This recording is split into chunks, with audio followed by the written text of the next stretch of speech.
আসসালামু আলাইকুম প্রিয় ভিউয়ার্স। দেখতে পাচ্ছি কিছুদিন ধরে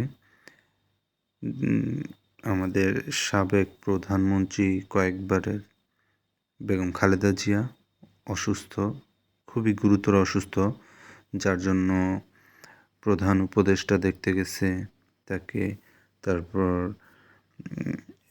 জামাতের আমির দেখতে গেছে, তারপর বিভিন্ন মতের বিভিন্ন দলের রাজনৈতিক বৃন্দ দেখতে গেছে, তার স্বাস্থ্য কীরকম কী আসার বিষয় দেখতে গেছে।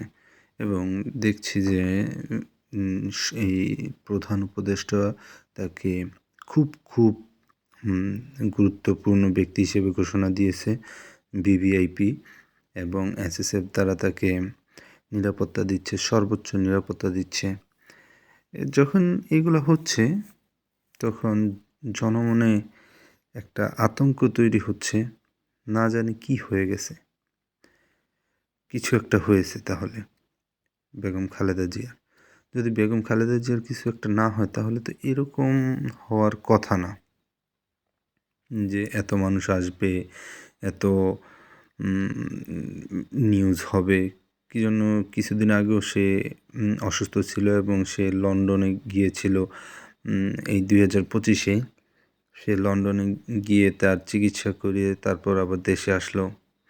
তো তখনও এত আলোচনা হয়নি, এখন তো বুঝেই যাচ্ছে যে একটু গুরুতর অসুস্থ।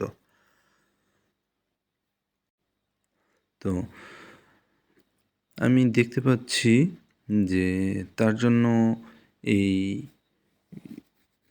বাংলাদেশে প্রায় সবারই আলাদা একটা গ্রহণযোগ্যতা আছে, এবং এটা আমি লক্ষ্য করছি কিছু কিছু আওয়ামী লীগের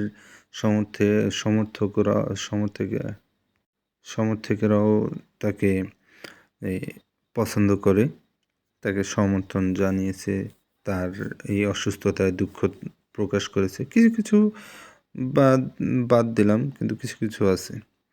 কিন্তু এইখানে যেটা বলতে চাচ্ছি যে সে যে কালকে লন্ডনের উদ্দেশ্যে রওনা দিবে, সে কি আর বাংলাদেশে আসতে পারবে? বাংলাদেশে এসে আমাদের কি সেই নেতৃত্ব দিতে পারবে?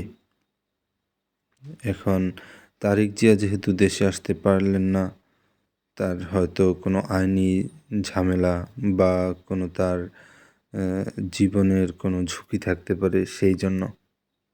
তো যখন সে লন্ডন যাবে, যাওয়ার পরে তার চিকিৎসা হবে, আল্লাহ না করুক যদি সে আর জীবিত অবস্থায় যদি না আসে, তাহলে এই দলের হাল কে ধরবে? তারেক জিয়া। তো তারেক জিয়াও তো আসতে পারছে না, তার কিছু পার্সোনাল সমস্যা আছে, সেটা সেও খোলাসা করছে না। কিন্তু এটা আসলে খোলাসা করা দরকার আমাদের দেশবাসীর জন্য, যে কেন তিনি আসতে পারছেন না, এটা আমাদের জানা দরকার।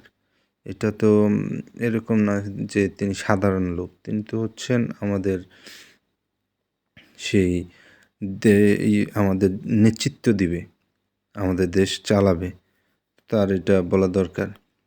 এবং যাই হোক, যা মনে করি যে আল্লাহ বেগম খালেদা জিয়াকে সুস্থতা দান করুক এবং আমাদের মাঝে আবার ফিরিয়ে আনুক। আমিন।